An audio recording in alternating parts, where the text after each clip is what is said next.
Breaking news చూస్తున్నాం. CM Revanth Reddy రేపు తిరుమలకు వెళ్లనున్నారు. వైకుంఠ ఏకాదశి సందర్భంగా స్వామివారిని దర్శించుకోనున్నారు. కుటుంబ సభ్యులతో కలిసి శ్రీవారి సేవలో పాల్గొననున్నారు. ఇక ప్రత్యేక పూజల అనంతరం స్వామివారి దర్శనానంతరం ఆయన తిరిగి మళ్లీ హైదరాబాద్ రానున్నారు. సీఎం రేవంత్ రెడ్డి రేపు తిరుమలకు వెళ్లనున్నారు. వైకుంఠ ఏకాదశి సందర్భంగా శ్రీ వెంకటేశ్వర స్వామిని దర్శించుకునేందుకు కుటుంబ సభ్యులతో సహా తిరుమలకు వెళ్లి ప్రత్యేక పూజలు చేయనున్నారు.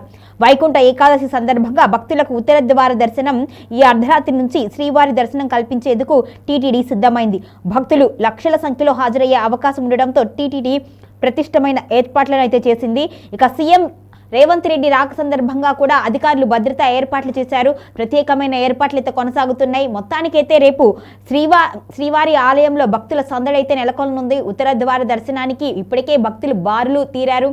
దీంతో సీఎం రేవంత్ రెడ్డి కూడా రేపు వెళ్లి స్వామివారి సేవలో తరించనున్నారు.